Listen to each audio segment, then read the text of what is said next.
এই ভিডিওটা শুরু করলাম লক্ষ্মী গণেশের পুজো দিয়েই। আজকে ছিল আমার দুষ্টুর পড়ায় যে ম্যাডাম, সেই ম্যাডামের ক্যাফের উদ্বোধন। সবাইকেই যাওয়ার জন্য আমন্ত্রণ জানিয়েছিল আর আমাদেরকেও বলেছিল, তাই আমরা চলে গিয়েছিলাম সন্ধ্যাবেলায়। আর ডেকোরেশনটা এত সুন্দর করেছিল কি বলবো। উনি একজন পড়ার দক্ষ টিচার, তাই এখানে বইয়েরও ছোঁয়া রেখেছে আর এত সুন্দর ডেকোরেশনটা করেছে, তোমরা শুধু দেখো।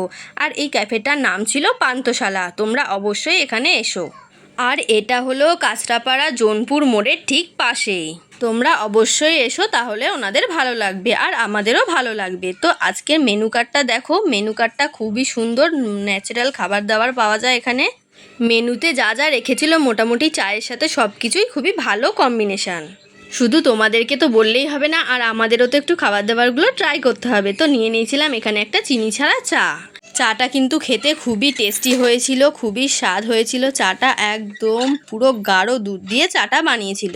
যাই হোক, চাটা খেতে খেতে বেশ ওর বাবার সাথে বসে আড্ডা দিচ্ছিলাম। তারপরে ছেলে বলল, মা মোমো খাবো, তাই জন্য 1 প্লেট মোমো নেওয়া হলো, ফ্রাই মোমো। আর এদিকে ওর বাবাও বলল যে আমি নেব ফিশ ফ্রাই, তো একটা ফিশ ফ্রাইও নেওয়া হয়েছিল। খাবারগুলো সত্যি সত্যিই খুব অসাধারণ ছিল, মানে এত সুন্দর রান্না হয়েছিল কি বলবো। তাই আমি দুষ্টুর সাথে বসে বসে খাবারগুলো জিজ্ঞাসা করছিলাম, কেমন হয়েছে রে? বলল, মা খুব টেস্টি হয়েছে। এদিকে মোমোর সাথে তো সসটা দিয়েছিল একদমই ঝাল, সেটা আমার দুষ্টু খেতে পারবে না, সেই জন্য এক্সচেঞ্জ করে নিলাম প্লেটটাকে। তারপর খুব ভালোভাবেই ও খেতে পারছিল, আর কোনো দুষ্টুমি করেনি। তো আজকের ভিডিওটা এই পর্যন্ত, দেখা হচ্ছে অন্য কোনো ভিডিওতে। টাটা।